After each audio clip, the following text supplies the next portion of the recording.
Hi, and welcome to another edition of the Sustainable Scoop. I'm here with fellow Arlingtonian Nort Beckerman, but Nort is also a two-time author. I'm not one of those yet, so congratulations on your new novel, Thank Nort. you, Miriam. It's nice to be here. Virus. Virus, a science fiction thriller. And the last time we were here, we were talking about a brain that could be healthy, and your book— User's Guide to a Healthy Brain. That's it, that's it.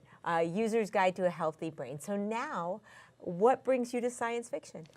Oh, I tried to write something for my website in a serialized story, and I belonged to the AIM Writers Group, and they liked what I was writing, and they said, write it as a novel.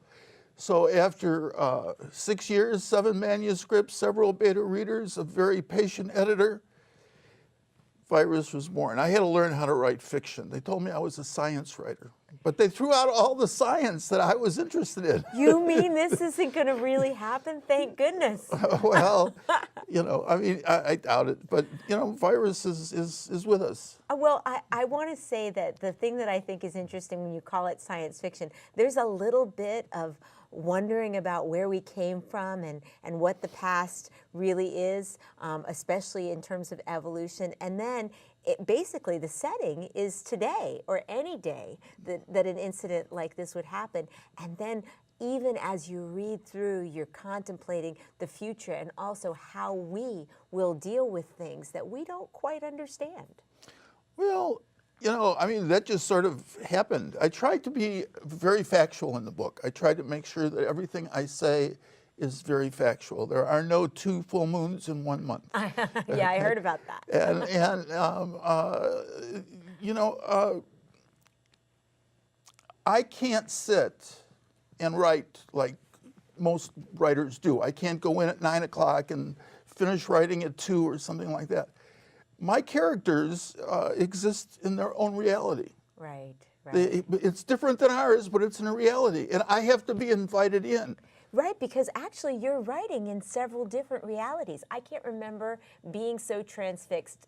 There was a Dean Koontz book I read years ago called Lightning that reminds me of the trip I took with this book. I love the characters. Barry, he's kind of a bumbly but genius type man. And Rachel, it seemed like they had this great, well, of course there was a romantic energy, but a kinetic energy that you created.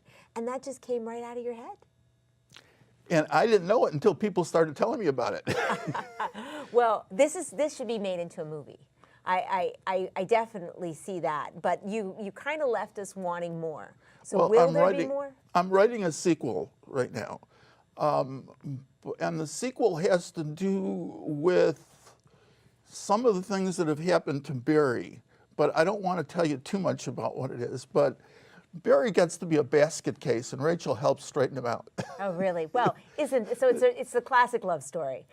Well, I don't want to say it's classic, but it's, well, no, it's sort of a love story. But love, there are certain things that underpin a great story, things that we can all relate to. I think that's in here. But like when we had to go into the clean room and like put on hazmat suits, and I was worried about the virus getting to Barry. I mean, I was really on pins and needles.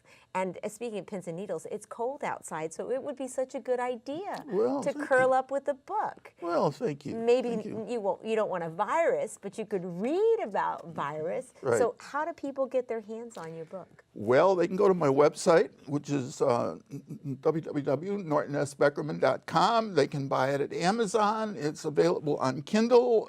Digital copies are available at smashwords.com. Wow, you got it all covered. Got it. Barnes & Noble. You're so hip. Well, listen, when they're there, they should pick up your other book, A User's Guide to a Healthy Brain. I would hope so. Because honestly, I learned so much from that book. I really did, and I thought that was a useful tool.